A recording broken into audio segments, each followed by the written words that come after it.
Hi, I'm Ashley Hargrave for BNetTV.com. I'm down here at the Calgary Stampede and it's day 5. It's actually Western Heritage Day, so I had a chance to interview some of the ladies at the Western Heritage Cabin. I also had a chance to interview Kurt Sutherland, who's racing in the chuck wagons later on tonight.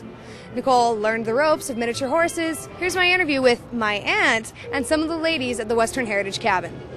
Auntie Barb, can you tell me a little bit about what this is? Well, what this is what they call a summer kitchen. And years ago, they would have, it would sort of be adjacent to the house. They would do the cooking there because it got so warm in the cabin. So they did a lot of spinning, cooking, canning of products here. And this now is just sort of showing you some of the different things. This looks more like a living room right now, but it is indeed a summer kitchen, and that's what they would use to make things easier during the summer months. Ontario has a lot of them, and they're in pioneer families in Alberta had this as well.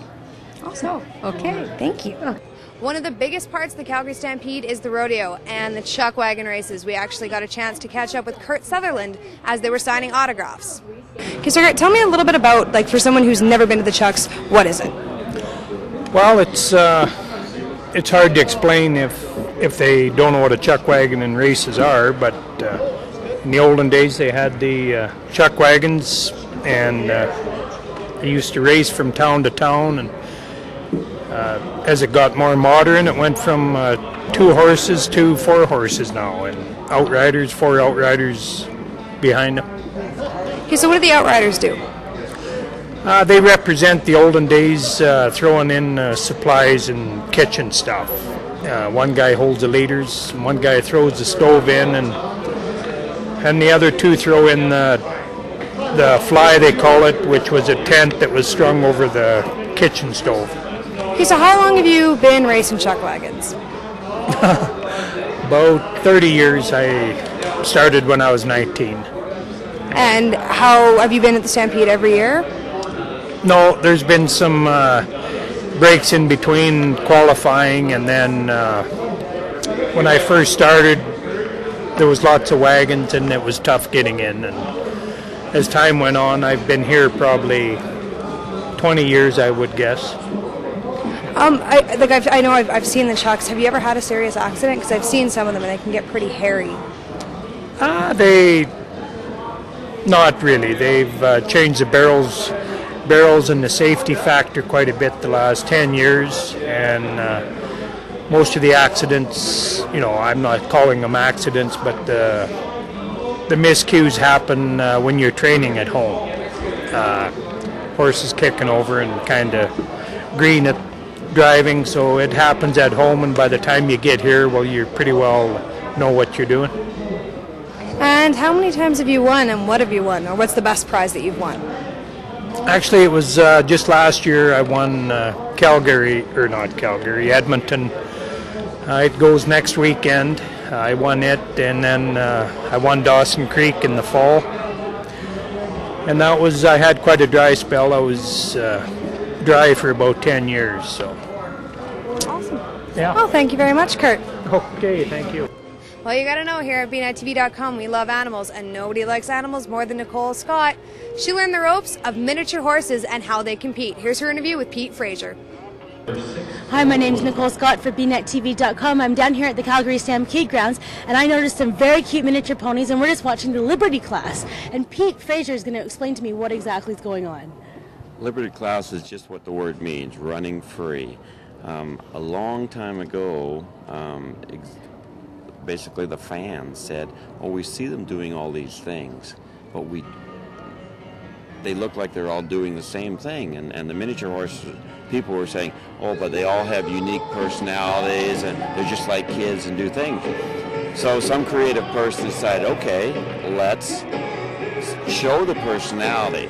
So just like figure skating or any of, a working cow horse, reining, any of those, the challenge is identify the personality of your animal, find the music to match, and then in a quick 90 seconds, try to have that come out of them to the pleasure of the audience.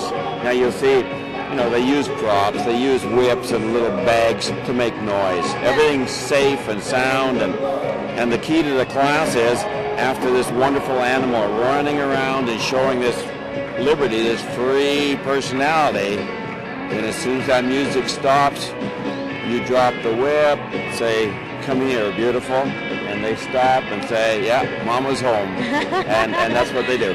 So it is. It's just their way of saying, "Hey, you can have so much fun with the miniature horse, but remember, it can run free." It's one of those things. They say, "What can you do with a miniature?" Everything, and most of all, you love it. And this shows through in a miniature horse here. Fantastic. Now, there's a lot of kids that are participating. Is this a class that's more for kids than their miniature ponies, or? You know, I hate to say it, but it's a young person's sport, just because, I mean, this arena is almost 200 feet long and 90 feet wide, and to show off your horse, you got to make sure that one of the secrets of judging is the balance that you get from one end of the arena to the other, and that's a key to the judging pro forma. So to make sure that they go from one end to the other, you got to have young legs and a big heart to do that. And so that's why you might not see so many older, larger, less energetic people. Now, can you tell me a little bit about the miniature horse? They're just adorable. I want to put one in my pocket and steal it. Why are they so small and cute? Miniature horses never to be confused with ponies, always to be confused with cute. Really date back to Sicily, and they were actually used in the mines to haul out the coal. And you know, you need the very small profile, strong animals, but their genetics made them strong and small. I mean, they're miniature horses, not ponies, not in any way the bloodlines ever related to the pony breeds. There was a genetic, I don't want to call it a fault, but a genetic happening that created a smaller version of them, and they've been refined for the last almost 300 years that they do that, and there's different styles of miniature horse. They'll call it the stock horse, that's more like a quarter horse, or even towards a little draft in miniature, and then you get into the classic looks of the big Arabian breed, things like that. They've managed to breed them up so that they're straight, they're correct, they're athletic. They got a bad rap for many years about, they're deformed, they're freaks and all that. How can they say that? They're adorable. The world said you weren't the prettiest girl in the world, too, and they were wrong, weren't they? They sure did. There you go. Well, thank you very much, Pete, for explaining this awesome little horses running around in the miniature horses. I learned a lot about the Liberty class. Check out the miniature horse. I'm going to try to steal one and put it in my pocket. Perfect. Thank you. Thank you. This has been Pete Fraser, and I've been here at Calgary Stampede with BNetTV.com. And that was our look at Day 5 here at the Calgary Stampede. For BNetTV.com in Calgary, I'm Ashley Hargrave.